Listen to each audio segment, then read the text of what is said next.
Interview BO par Benoît Basirico. Je suis avec Delphine Malocena, compositrice du Roi Soleil de Vincent Maël Cardona.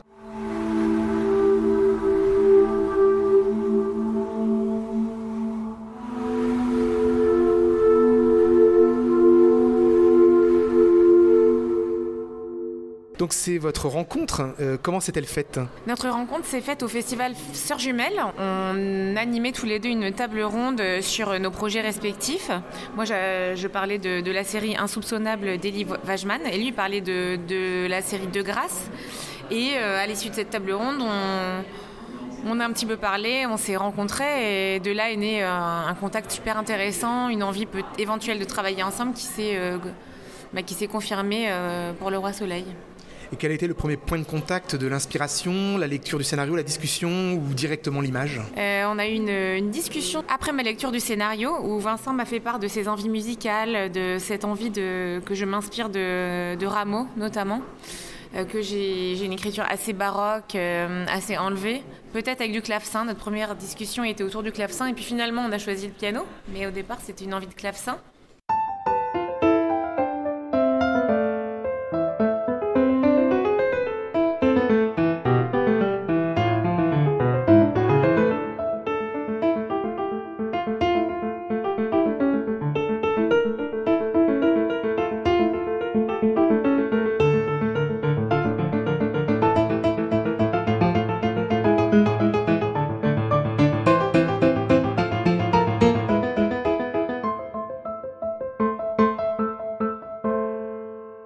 Donc suite à ce premier rendez-vous où on a vraiment parlé concrètement musique, moi j'ai commencé à composer des petites choses avant le tournage.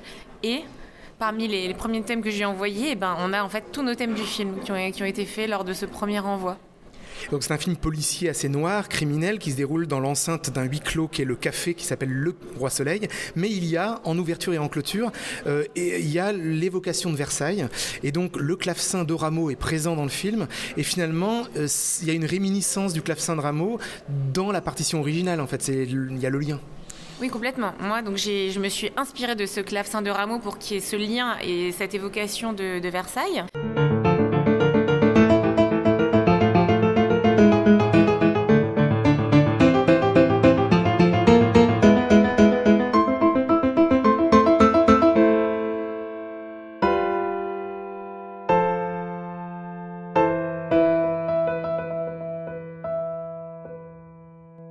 Donc il y a toute une partie très baroque au final, très enlevée, très virtuose. Et cette partition-là est complétée par une partition bien plus noire et synthétique et texturée, qui là fait référence à l'époque actuelle, au souterrain, à l'humidité, à la noirceur de la situation de ce film. Donc on a un peu une partition double.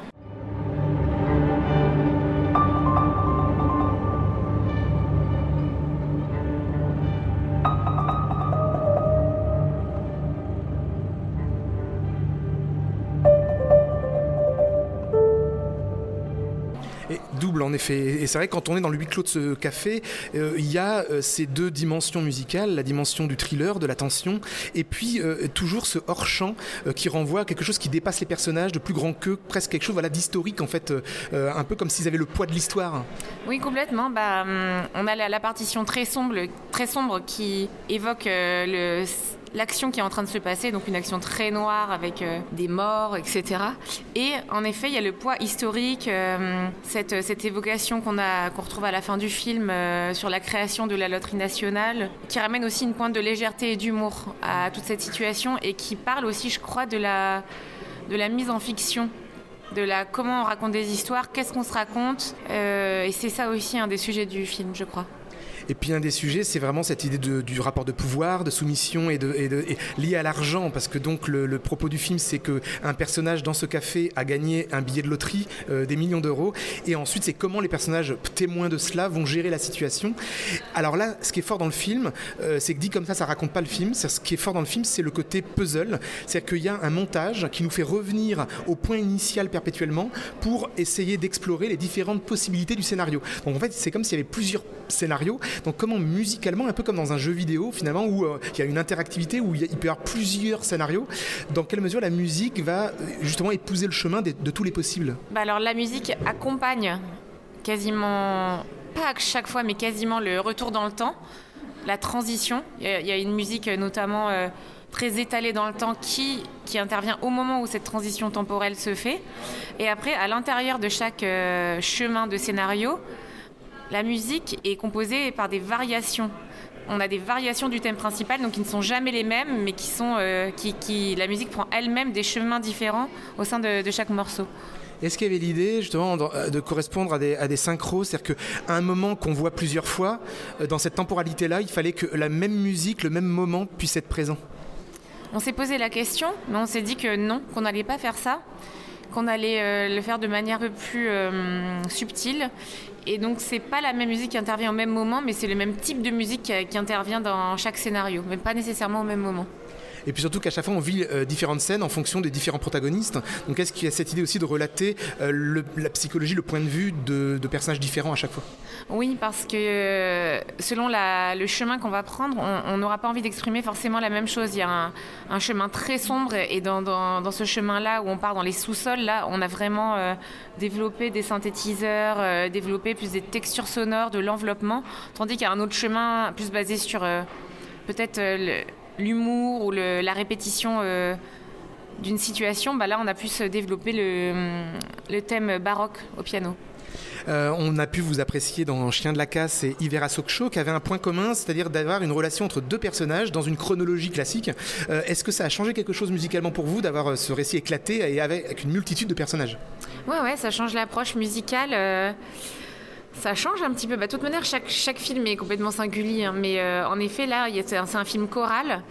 Et j'ai pas cherché musicalement à m'attacher à un personnage. J'ai plus cherché à m'attacher au lieu ou à la situation générale. Et puis il y a un côté un peu labyrinthique où on perd nos repères. Est-ce que musicalement, parce que la musique peut donner du sens, on le sait, est-ce qu'il y avait un travail sur le fait de ne pas trop signifier les choses?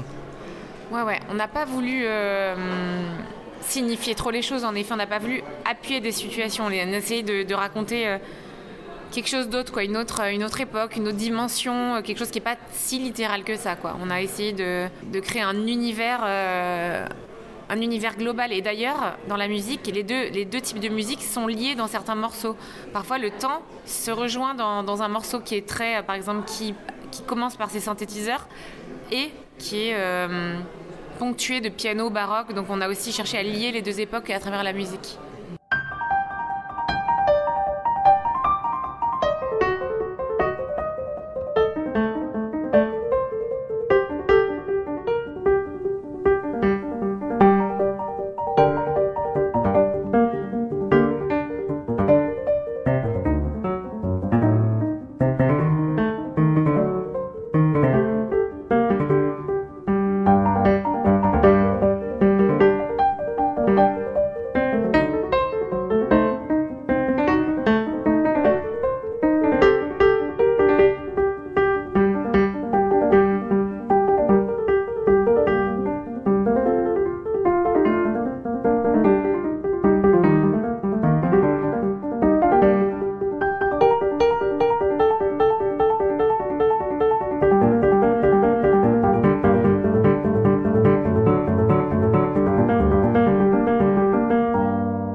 Et j'aime beaucoup ces arpèges de piano et qui ont une certaine douceur finalement.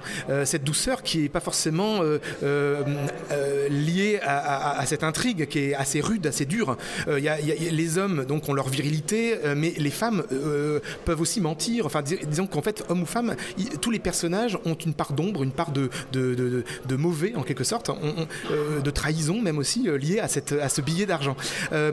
Donc la question de la douceur dans la musique, comment c'est arrivé cette idée ?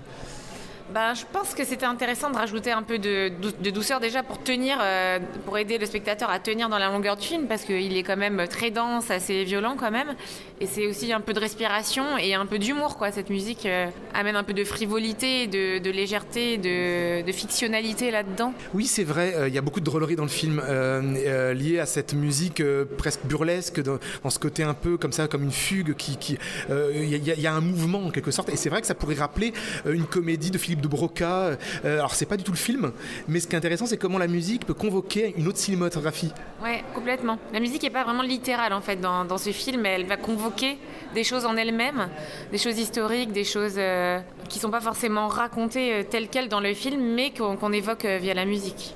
Le réalisateur avait des références. Alors comment s'est passée la discussion avec lui ? La discussion s'est faite lors de ce premier entretien. Donc moi vraiment ma référence était Rameau, hein, vraiment c'était ma référence principale.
Pendant le montage, j'ai beaucoup parlé avec la monteuse Flora Volpelière. En fait, on a construit un petit peu ce récit ensemble et en développant ces thèmes que j'avais trouvés initialement.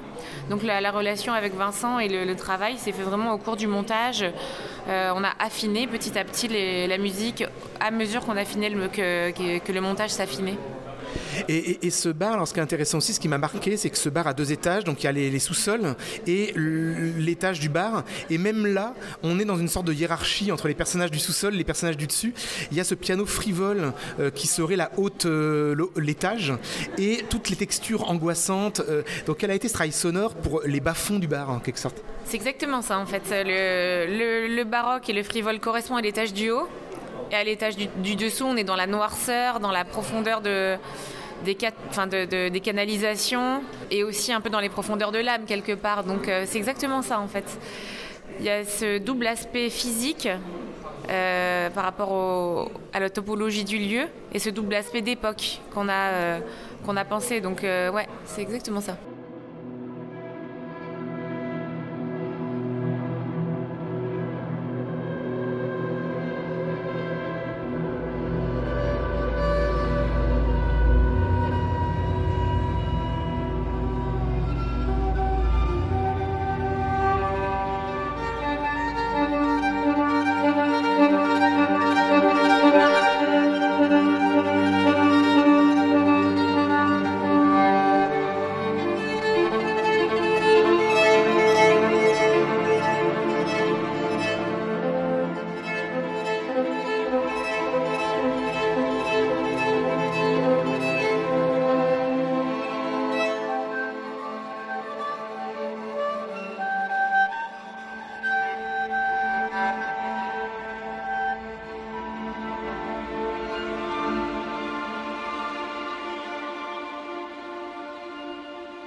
Et l'environnement sonore des canalisations, on entend les bruits des tuyaux, les portes qui se ferment, qui s'ouvrent.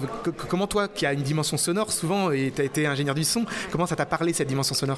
On a énormément travaillé avec l'équipe son qui était fantastique et très très créative, et du coup on a vraiment fait en sorte que la musique que j'avais créée pour ces passages-là se fonde totalement avec le travail du montage son et du mixage. Et même parfois, même moi, je ne savais plus, en revoyant là, le film terminé, s'il s'agissait de ma musique ou du son.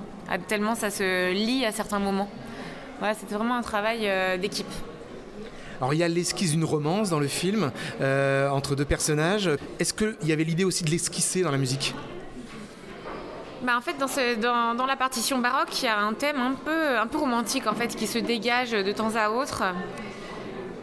Et j'avais un petit peu en tête, en composant le thème, de faire quelque chose d'un peu plus mélodique qui pourrait évoquer un peu cette esquisse d'amour et de relation entre les deux. Mais c'est pas un thème spécifique pour ça, mais en tout cas, je l'ai un peu esquissé dans la partition de piano. Alors, il y a beaucoup de moments intradégétiques, de jukebox, de karaoké, des musiques préexistantes. Est-ce que toi, tu as pu participer ou ça a pu évoquer quelque chose chez toi? Notamment, il y a ce personnage de Maria de Medeiros avec une scène musicale où elle se met à chanter dans le film. Ouais, cette scène est vraiment géniale. Et non, je me suis pas inspirée de ce moment-là. Je l'ai vraiment laissé à part. Je savais que ça allait être cette chanson que je trouve vraiment hyper à propos à ce moment-là. Et non, j'ai pas cherché à faire une continuité musicale. Mais c'est un moment où vraiment il n'y a pas de musique originale. Donc quelque part, c'est un autre moment du film. Ouais. Et donc de film en film, de 5e set, qui était le premier long métrage en tant que compositrice, à aujourd'hui, est-ce que tu as l'impression d'avoir fait évoluer ta pratique? En quoi ton approche musicale a évolué, a changé, et la collaboration aussi Bah, oui, bien sûr. Je pense que j'apprends de film en film parce que j'ai l'impression que c'est un terrain d'apprentissage infini. Franchement, la composition de musique de film. Et j'ai l'impression que j'affine mon travail à mesure que j'avance dans cette aventure créative. Et là, par exemple, pour ce film, c'est moi qui joue tout le piano. On a enregistré le piano avec Gilles Alonso qui va être pour la BO, sortie sur plateforme. Mais en tout cas, le piano dans le film, c'est moi qui le joue. C'est la première fois que je joue comme ça moi-même le piano. Et donc à chaque fois, je vais plus loin dans ma pratique, dans ma créativité. Et chaque relation avec chaque metteur en scène est très singulière, donc oui, j'apprends à chaque fois. Et ce piano que tu interprètes toi-même, tu le passes après dans un traitement sonore, tu as des effets d'écho, des Ouais, il y a des effets d'écho et qui ont aussi été trouvés par la monteuse, par Flora, et par l'équipe son. Donc ça, c'était vraiment un travail qu'on a fait ensemble. Cette idée d'écho, à la base, c'est Flora qui l'a eue, et je trouve qu'elle est géniale.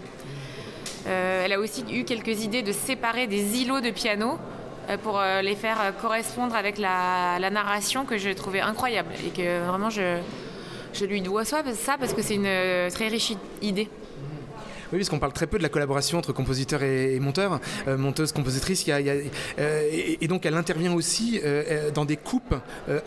Elle prend cette liberté en fait de manipuler la musique. Moi, je lui ai dit dès le début que j'aime bien qu'elle prenne cette liberté, qu'elle puisse la prendre si elle en a envie. Je le dis toujours, ça en préambule au monteur parce que moi j'aime bien être surprise par les monteurs. Et là, complètement, elle a pris mon morceau qui était très verbeux, je dirais, et elle a découpé certains îlots de piano. Et que j'ai trouvé fantastique. Donc moi, après, j'ai repris cette idée pour la développer. Et ouais, c'est des allers-retours très, très précieux avec les monteurs en général. Et avec les mixeurs? Avec les mixeurs aussi. Moi, toute la partie relation avec l'équipe son, monteur son, mixeur son est vraiment fondamentale. Surtout pour un film comme ça, où le travail sur le son en général est très développé. Parce que Vincent Cardona donne une importance extrêmement particulière au son. Donc notamment pour ce film-là, c'était hyper important. Oui, parce qu'il avait fait un premier film, Les Magnétiques, où le son, la musique était au cœur du récit. Ici, c'est moins le sujet, en effet, mais voilà, tu as senti cet attachement, cette préoccupation. Et quand un réalisateur est à ce point attaché au son et à la musique, est-ce que c'est plus simple plutôt que quelqu'un qui laisse une liberté ou... En tout cas, ça s'est passé de manière très fluide. Du coup, là, il y a une vraie place et une vraie intention qui est très réfléchie, et ça, c'est assez agréable. Dans ton style, tu évoques l'idée d'être dans un entre-deux entre classique et contemporain. Ça, c'est vraiment une approche que tu travailles constamment? Ouais, complètement, ouais. Là encore, dans ce film, ça se concrétise. Oui, parce que moi, dans mon parcours de vie, disons que j'ai commencé par le classique pendant une vingtaine d'années, donc vraiment la pratique musicale, la pratique d'écriture, le conservatoire en violon, en musique de chambre, en orchestre, en direction d'orchestre. Mais après, comme j'ai fait une quinzaine d'années de formation autour du son et disons 3 ans de formation à Loup Lumière, vraiment spécifiquement en son, et 10 ans de pratique d'ingénieur du son, en fait, au sein de mes musiques, disons que je convoque tout ce que j'ai traversé pendant ces années. Donc naturellement, j'aime bien lier ces univers-là, et je trouve que ça marche souvent cinématographiquement, ça fonctionne. Et aujourd'hui, assez sollicité, il y a forcément parfois des choix qui doivent se faire. Sur quoi reposent les choix? C'est avant tout la collaboration, la discussion, l'humain, ou alors c'est évidemment l'artistique? Sur quoi reposent ces choix? C'est une super question parce que je me la pose régulièrement. En effet, pour moi, je pense qu'il y a deux pied très important à considérer pour faire un film, c'est l'histoire, le scénario. Est-ce qu'il me parle ou non? Est-ce que j'ai envie de participer à cette aventure? Est-ce que je me sens, est-ce que j'ai quelque chose à raconter par rapport à ce projet? Et l'humain, bien évidemment, le côté relation avec le réalisateur, comme on dit, le feeling, l'envie de passer du temps ensemble, de s'appeler, de chercher, voilà. Pour moi, c'est les deux choses non négociables pour accepter un projet. Après, il y a la partie budget qui peut rentrer dans l'équation parce que si on me demande quelque chose qui est super compliqué mais que j'ai pas de budget, voilà, je peux aussi me mettre un peu en porte-à-faux.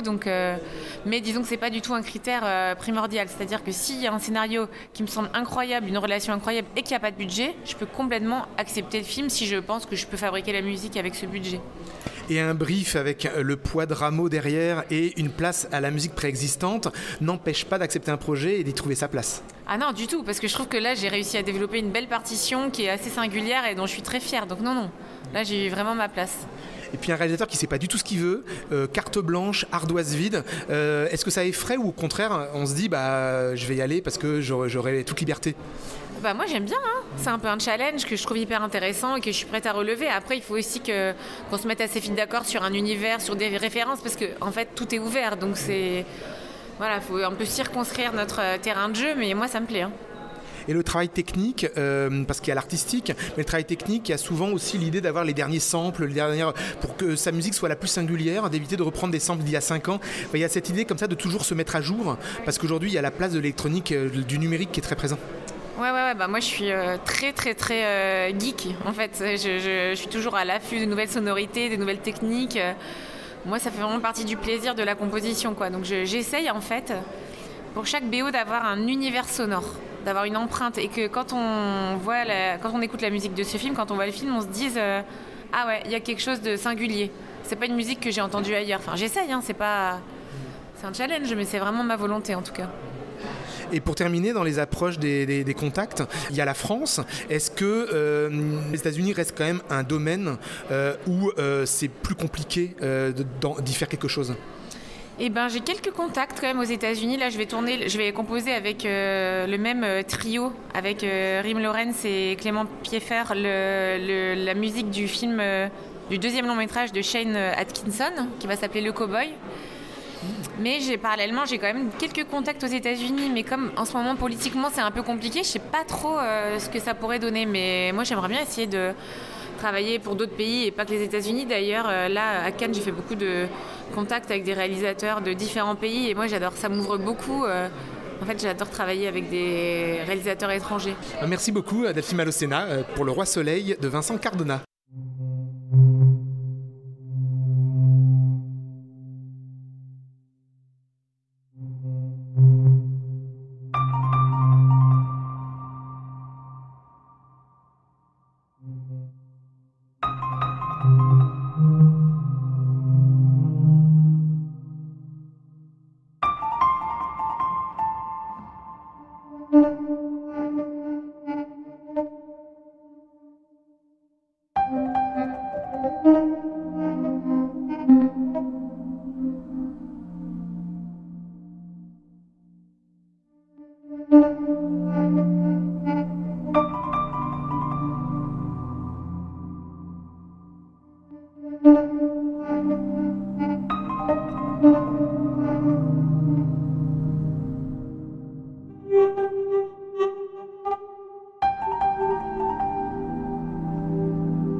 Thank you.